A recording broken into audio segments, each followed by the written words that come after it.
Hey, what's up, everybody? Today we're looking at The Genetic Book of the Dead, a Darwinian reverie by evolutionary biologist, zoologist, and writer Richard Dawkins. This is the 18th book for Richard Dawkins' career, and it just came out yesterday. I've been reading this thing voraciously so that you'll have a review of it as soon as possible. Just about all of Dawkins' books are about zoology.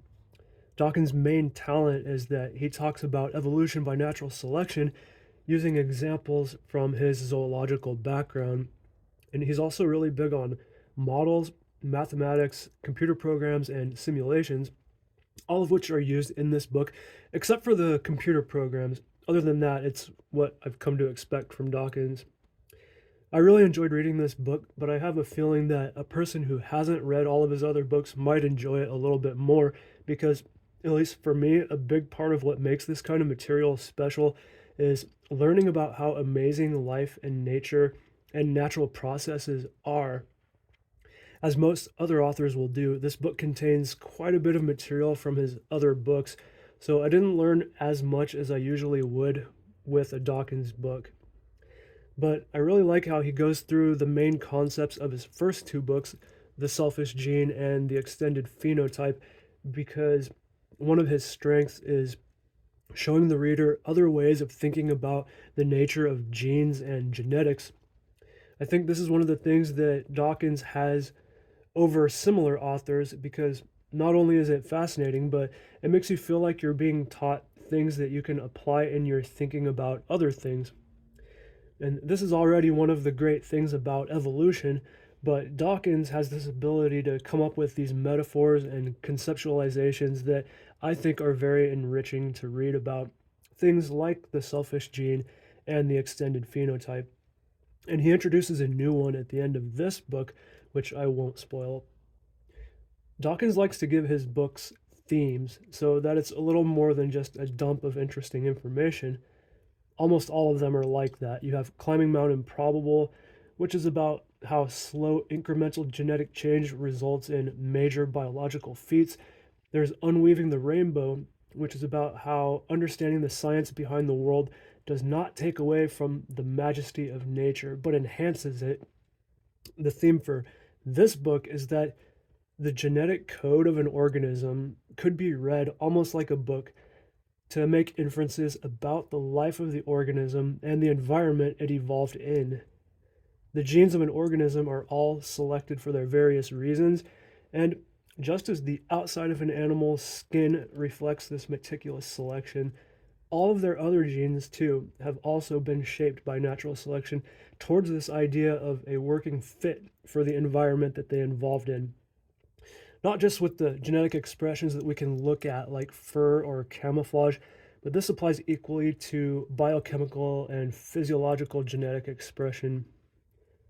To me, it felt like the theme wasn't all that necessary for this book.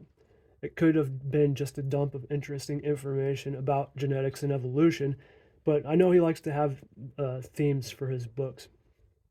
The Genetic Book of the Dead theme can feel a little unfocused at times, but by the end, he finishes the book leaving the reader with some pretty cool stuff to think about, which gave this book a more polished ending than I've noticed with some of his other books. Like so many of the books we've seen on this channel, The Genetic Book of the Dead is essentially a tour of zoology, and of course, it has Dawkins' personal stamp on it. You know when you're reading Dawkins, he has a personal style that he's been crafting for a long time. Though with this book and his last one, Flights of Fancy, which I also reviewed, it does seem that he's trying to appeal to a broader audience. This book, as well as Flights of Fancy, has excellent illustrations by Jana Lenzova, as well as color photos.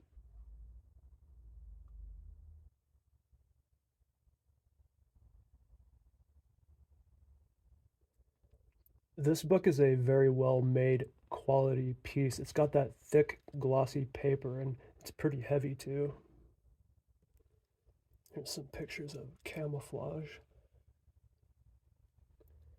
Some of his other books can be a bit dense, like The Extended Phenotype was written for genetics professionals. The Genetic Book of the Dead is something that anyone could and should read. This is a book that I've been wanting to read for a long time, waiting for it to come out. So I had very high hopes for it, and it didn't disappoint.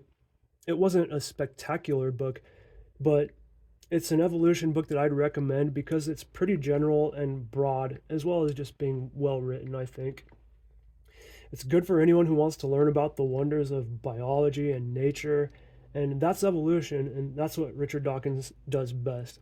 And after all these years, he's not lost his touch at all. Okay, that's it for this one, guys. Thank you for watching. I hope you enjoyed the video. I love these nature and evolution books because, after all, we're all products of nature, and I think it's very important to try to learn about. This book was written for a general audience who's interested in changes in life over time. If that sounds like you, check out The Genetic Book of the Dead by Richard Dawkins. The collection is now complete.